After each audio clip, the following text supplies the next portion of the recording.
Assalamualaikum dan salam sejahtera utama TVS 15 Januari 2021. Anda bersama saya Luqman Muhammad. Dan saya Melissa Sari. Pastinya kami akan bawakan kepada anda berita yang telus dan tepat terus kepada anda. Susulan keadaan cuaca yang semakin baik di bahagian barat Sarawak, Jabatan Meteorologi Sarawak memutuskan untuk menamatkan amaran waspada peringkat merah dan kini amaran itu berada di peringkat kuning. Pengarahnya Abun Didang berkata, amaran peringkat merah telah ditamatkan pada Khamis. Bagaimanapun, pihaknya masih mengekalkan amaran waspada dalam peringkat kuning ekoran taburan hujan yang tidak lebat dijangka berlaku sehingga Jumaat. Kita masih mengekalkan amaran peringkat waspada untuk bahagian barat Sarawak, itu Kuching, Serian, Semarahan, Seriaman, Betong, Serikei, Sibu dan Mukah. Jelasnya lagi, cuaca buruk dijangka berlaku di Miri, Bintulu dan Limbang. Dan untuk bahagian lain seperti Bintulu, Miri dan Limbang, kita menjangkakan keadaan cuaca buruk peringkat waspada ini telah dikeluarkan dan dijangka sehingga 17 lah. Dalam pada itu, beliau menegaskan pihaknya sentiasa memantau keadaan cuaca di seluruh Sarawak dan akan menyalurkan maklumat secepat mungkin sekiranya berlaku perubahan cuaca yang drastik. Dan baik, bagi mendapatkan pengembangan terkini berkenaan dengan keadaan semasa ketika ini, kita terus sahaja bersama dengan Major Mahidin yang sudah bersedia di talian. Assalamualaikum, Major Ismail. Waalaikumsalam. Okey, Major, mungkin Major boleh kongsikan kepada kita keadaan semasa ketika ini sebab kita dimaklumkan juga di mana pengarah Jabatan Meteorologi memaklumkan bahawa pada Khamis amaran peringkat merah telah ditamatkan. Okey, terima kasih kepada TVS. Untuk makluman kepada semua, laporan terkini bencana banjir di negeri Sarawak pada kemas kini pukul 8 malam ini telah menampakkan penurunan kepada 32 keluarga dan juga 232 mangsa daripada 4 pusat pemindahan, 4 daerah yang dilaporkan, iaitu di daerah bahagian Kuching, bahagian Semarahan, bahagian Serian dan bahagian Miri. Daripada 4 bahagian tersebut, 49 masih lagi merekodkan pusat pemindahan yang dibuka yang menempatkan 1,139 keluarga, 4,181 mangsa. Itu yang berada di pusat pemindahan ketika ini untuk makluman semua.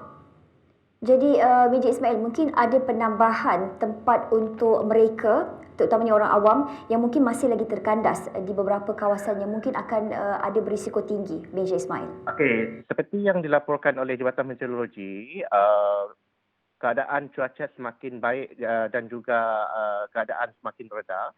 So, nampak ada penurunan atau keadaan air pasang tinggi pada hari ini dan juga ditambah lagi tiada hujan yang dilaporkan di 1-2 tempat di barat Sarawak.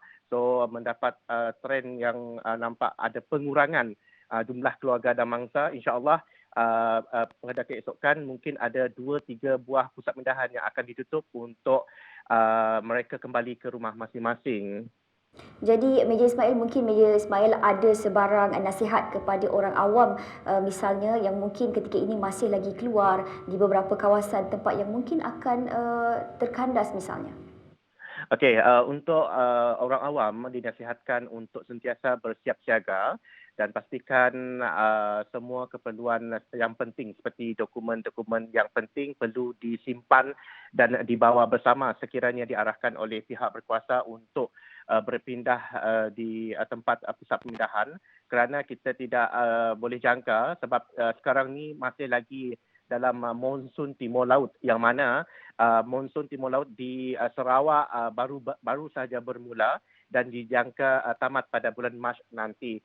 So, sehubungan itu kepada semua penduduk yang tinggal di kawasan yang rendah untuk sentiasa bersiap siaga dengan memastikan barang-barang penting perlu dibawa bersama. Baik, Major Ismail, terima kasih di atas masa yang digunakan dan insyaAllah kita akan melaporkan dari semasa ke semasa berkenaan dengan status yang ada ketika ini. Dan itu tadi antara Major Ismail Mahidin, Sekretariat Jabatan Pengurusan Bencana Negeri Sarawak JPBNS. Dan lagi perkembangan sama sebenarnya, keadaan cuaca yang baik pada Jumaat sebenarnya memberikan kelegaan kepada mangsa banjir.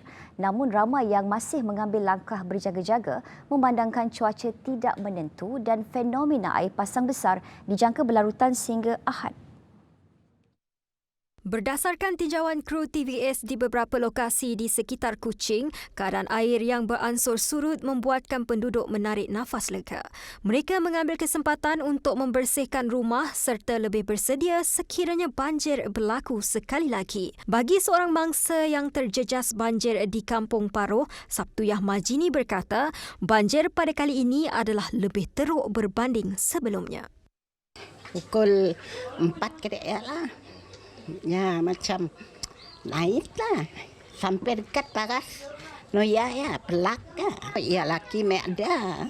Macam di polahnya dak pangking ni nak ke nyimpan barang. Teknya si ada tangga tak. Segala tilam apa semua habis. Oh si pernah juga. Tok dia teruk je. Nang teruknya dia tak tinggi ya. Sementara itu, peniaga di sekitar tebingan Kuching turut terjejas akibat banjir. Tambah salah seorang peniaga, Lim Si Hong, dirinya sudah membuat persiapan dengan meletakkan barangan jualan di tempat yang tinggi. Namun tidak menjangka air naik begitu tinggi dan ditambah keadaan cuaca hujan yang berterusan. Sebab ini panjang saya orang pun tidak ada diam sini, pun tidak dapat turun sini. Itu air sini. Luar sini tinggi ya, dalam lagi tinggi ya. Sebab pun air tinggi kita pun tidak dapat datang sini. Tak boleh buat apalah, tunggu saja.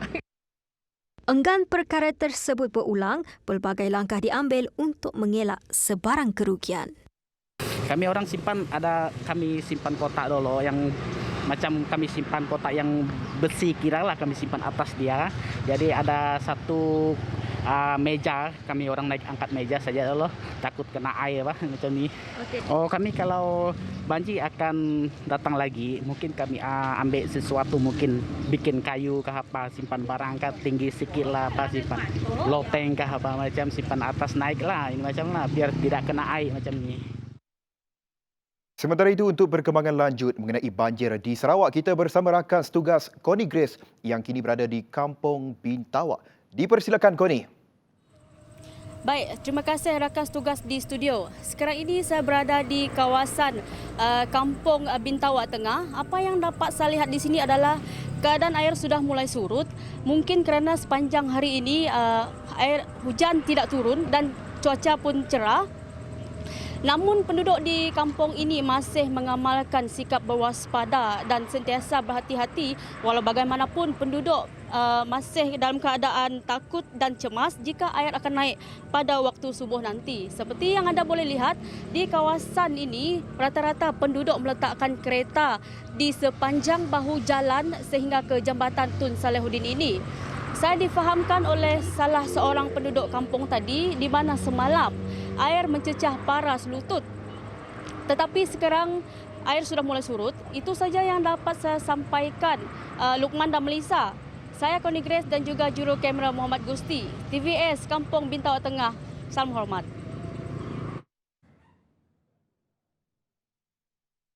Baik, terima kasih Connie Grace dengan perkembangan berkenaan. Seterusnya lagi perkembangan dalam negeri, Timbalan Ketua Menteri Datuk Amar Douglas Unggat Embas meminta kerjasama masyarakat yang terkesan dengan banjir khususnya Jawatankuasa Kampung untuk tidak membuat pusat pemindahan sementara PPS sendiri.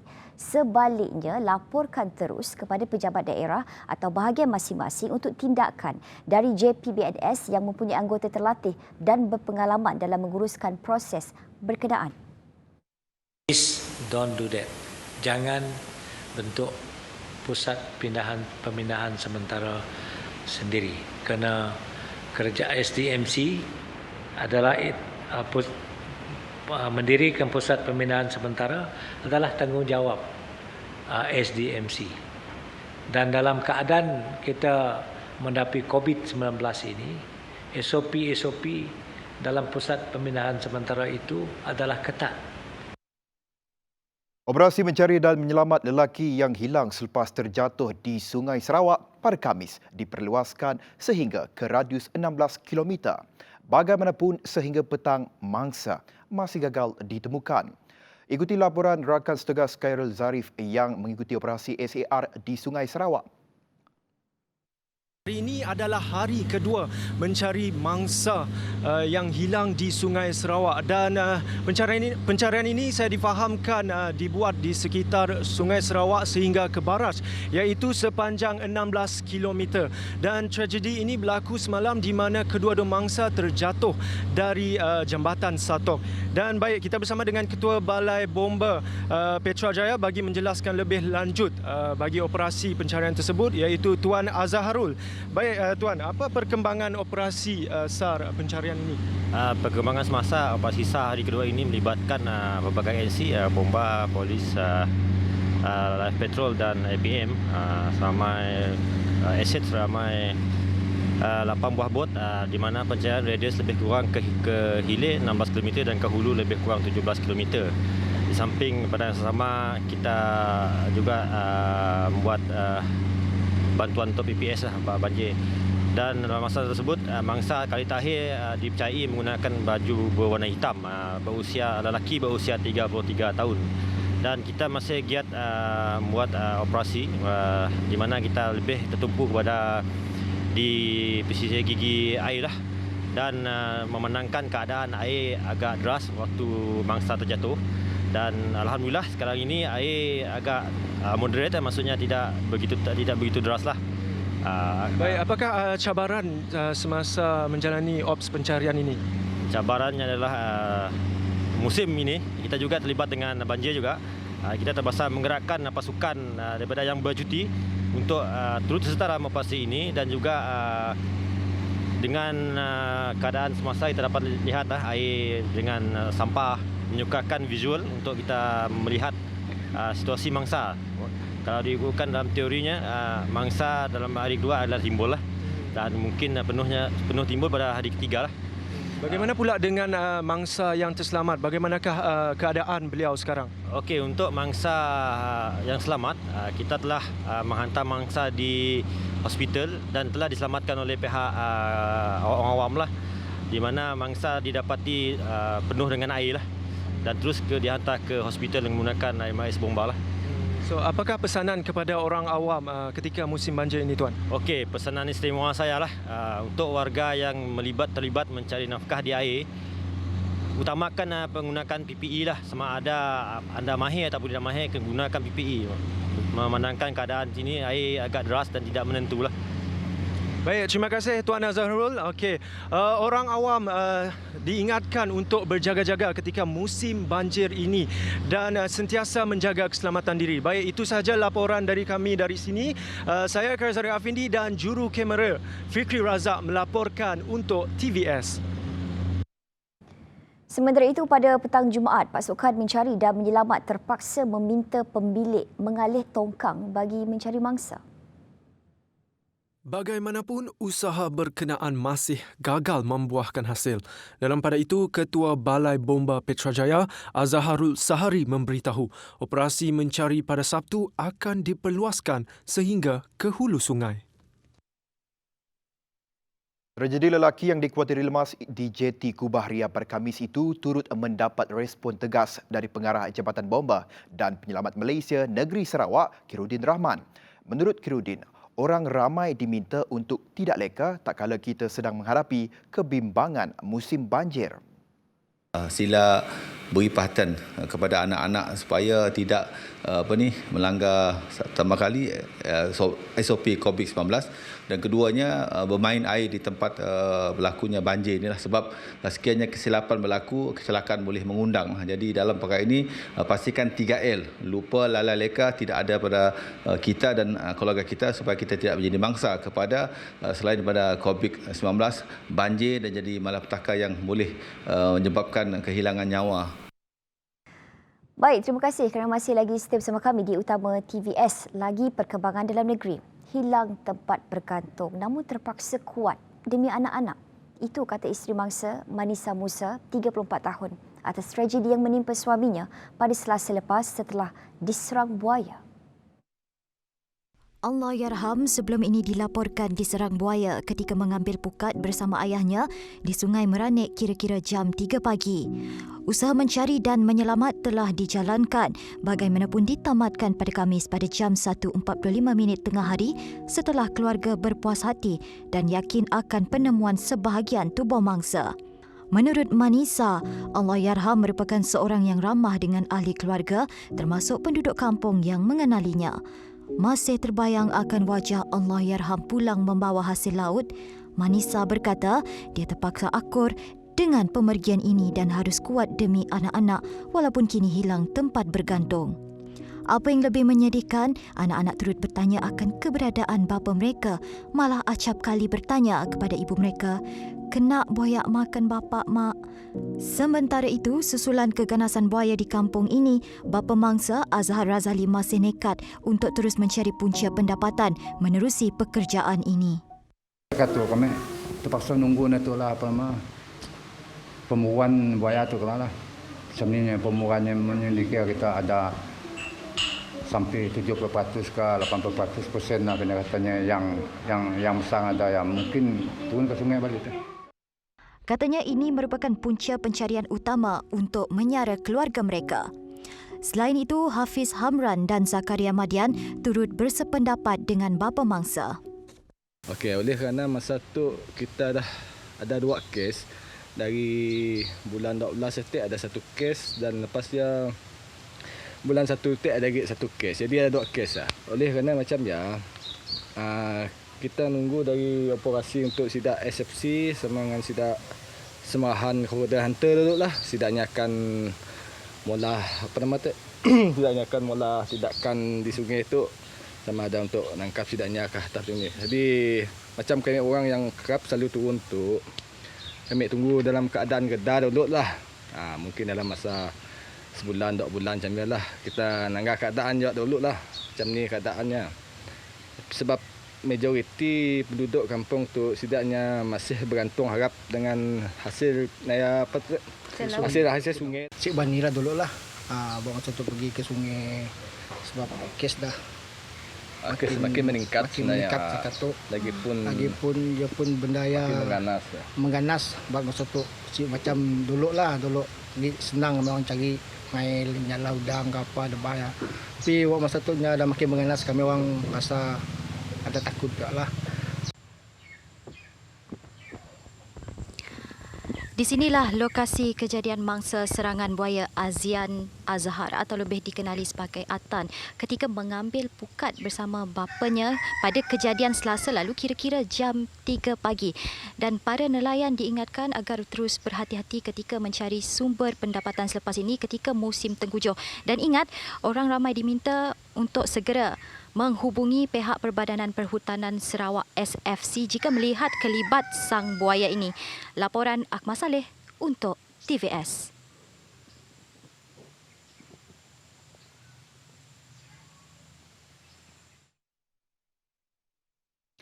Seorang warga Mas berjaya diselamatkan selepas hampir menjadi mangsa baru serangan buaya yang berlaku di Kampung Babu Debak per Khamis. Dalam kejadian sekitar jam 9 malam itu, mangsa berusia 63 tahun ketika itu mengemas dan menyusun barang yang terapung di bawah rumahnya semasa banjir melanda.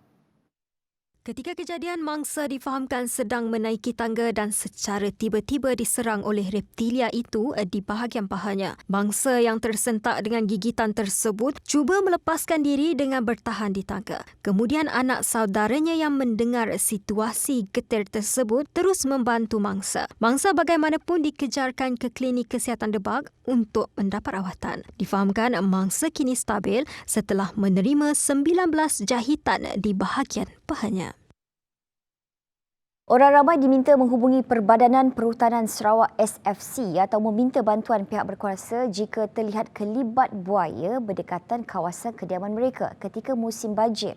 Ini susulan video yang tular di media sosial baru-baru ini menimbulkan kerisauan penduduk yang tinggal berhampiran sungai.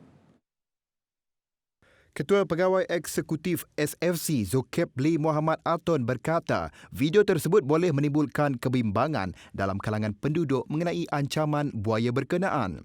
Ketika beberapa daerah di negeri ini dilanda banjir susulan hujan lebat, Zulkifli berkata kemungkinan buaya akan muncul di kawasan perkampungan atau perumahan yang dinaiki air kerana buaya ini cuba mencari sumber makanan serta mengelak daripada arus air sungai yang deras.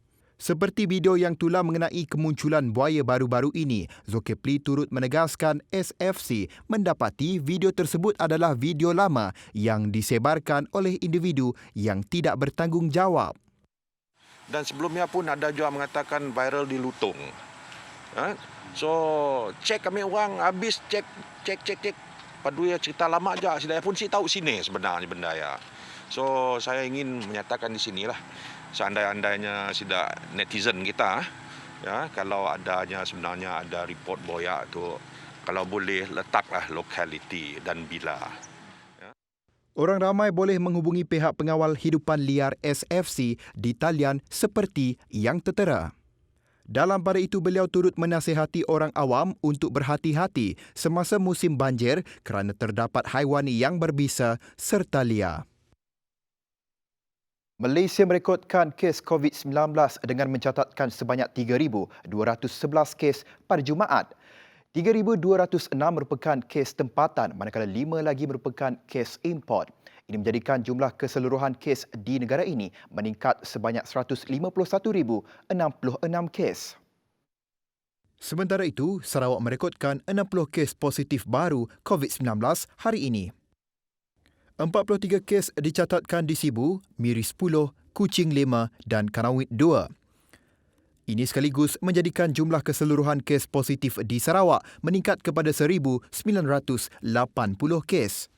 Pengerusi Jawatankuasa Pengurusan Bencana Negeri Sarawak, Dato' Amar Douglas Ugah Embas, turut memaklumkan sebanyak 7 kluster yang masih aktif di Sarawak iaitu kluster Bukit Sekubong, kluster Jelita, kluster Pasai, kluster Keranji Tabuan, kluster Bahsayap, kluster Stutong dan kluster Mador.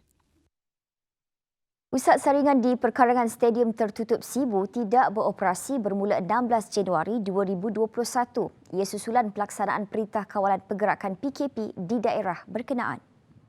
Jawatankuasa Pengurusan Bencana Bahagian JPBB Sibu di dalam satu kenyataan menggesa mereka yang bergejala serta merupakan kontak rapat kepada pesakit COVID-19 untuk tampil segera membuat saringan. Antara pusat pemeriksaan COVID-19 yang masih beroperasi adalah di Klinik Kesihatan Lanang atau Klinik Kesihatan Sibu Jaya. Pusat tersebut beroperasi pada hari Isnin hingga Jumaat bermula pada jam 8 pagi hingga 4 petang. Manakala pada hari Sabtu, ia akan beroperasi dari jam 9 pagi hingga 12 tengah hari dan ditutup pada setiap hari Ahad. Jawatankuasa Pengurusan Bencana Negeri JPBN Sarawak sebelum ini telah memutuskan untuk melaksanakan PKP di bahagian Sibu berkuat kuasa 16 Januari hingga 29 Januari 2021. Ia meliputi daerah Sibu, Kanowit dan Selangau.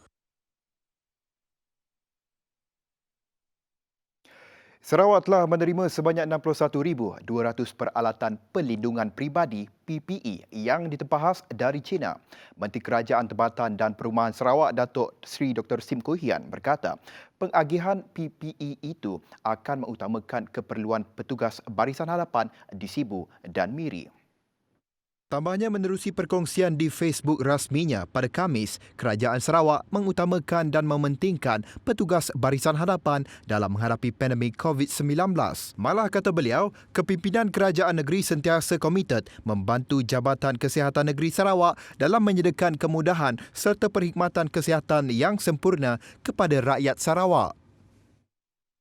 Kementerian Pengangkutan Sarawak mengurangkan jumlah penerbangan susulan lonjakan mendadak kes COVID-19 terutamanya di Kuching, Miri dan Sibu. Justru orang ramai dinasihatkan untuk menempah dan membeli tiket penerbangan mengikut jadual yang telah diluluskan oleh Jawatankuasa Pengurusan Bencana Negeri JPBNS. Pada masa yang sama, Menteri Pengangkutan Sarawak Datuk Lee Kim Shin turut mengingatkan semua syarikat penerbangan untuk hanya menjual tiket berdasarkan jadual penerbangan yang diluluskan. Ini penting bagi menyediakan perkhidmatan penerbangan yang boleh dipercayai rakyat Sarawak di negeri ini. Jadual penerbangan baru akan berkuat kuasa mulai 15 Januari 2021. Orang ramai juga boleh memeriksa jadual penerbangan terbaru di laman sesawang pengangkutan Sarawak di mot.sarawak.gov.my. Selain itu, maklumat terkini mengenai jadual penerbangan yang diluluskan oleh JPBNS juga telah disebarkan kepada orang ramai melalui media sosial. Jelas Lee, perubahan jadual ini juga adalah untuk membantu mereka merancang perjalanan dengan lebih baik semasa wabak pandemik COVID-19. Tiada aktiviti keagamaan berskala besar ataupun menghimpunkan orang ramai di surau dan masjid di bahagian Sibu berkuat kuasa 16 Januari 2021. Perkara tersebut telah diputuskan oleh Majlis Islam Sarawak menerusi satu kenyataan rasmi pada Jumaat. Majlis Islam Sarawak memaklumkan ia susulan pelaksanaan Perintah Kawalan Pergerakan bagi bahagian Sibu yang turut berkuat kuasa pada Sabtu. Menurut kenyataan itu, Majlis Islam memutuskan semua aktiviti pengimarahan termasuk ceramah, kuliah, kelas dan lain-lain hendaklah ditangguhkan di semua surau dan masjid di Sibu. Selain itu, jurucakapnya berkata solat Jumaat dan solat 5 waktu boleh diadakan dengan had bilangan jemaah tidak melebihi 12 orang. Namun jemaah hanya boleh terdiri daripada jawatankuasa pengurusan masjid dan surau. Tambahnya, semua arahan tersebut berkuat kuasa mulai 16 Januari sehingga PKP ditamatkan oleh Jawatankuasa Pengurusan Bencana Negeri Sarawak. Baik, seterusnya, pendaftaran suntikan vaksin COVID-19 untuk rakyat Malaysia akan dibuka tidak lama lagi. Menteri Kesihatan Datuk Seri Dr. Adham Baba berkata setiap individu akan menerima 2 dos vaksin bagi memastikan perlindungan penuh daripada jangkitan virus itu. Orang-orang yang menerima vaksin ini dia perlu menyimpan kad yang kita berikan kali pertama disuntik dengan dos pertama tadi untuk memastikan mereka dapat dos kedua diberikan pada tarikh yang ditetapkan. Apa yang saya beritahu tadi untuk vaksin yang kita nak suntik tak lama lagi kita ada julat selama 21 hari. Dr. Adham Baba bagaimanapun tidak berkongsikan tarikh pendaftaran akan dibuka. Pada masa sama, beliau menegaskan penerima vaksin tetap perlu mengamalkan norma baharu bagi memastikan perlindungan optimum. Ini kerana, katanya, matlamat utama imunisasi COVID-19 ialah bagi melindungi petugas barisan hadapan, mengurangkan kematian, membentuk imuniti kelompok dan seterusnya memutuskan rantaian jangkitan pandemik itu. Malaysia dijadualkan menerima vaksin Pfizer-BioNTech pada akhir Februari ini. Negara juga telah memperoleh kelulusan bersyarat daripada bahagian Regulatory Farmasi Negara NPRA Kementerian Kesihatan. Baik, sampai di sini saja pertemuan kita di Utama TVS. Saya Balisa Sari dan rakan penyampai saya. Dan saya Luqman Muhammad. Salam hormat dan selamat malam.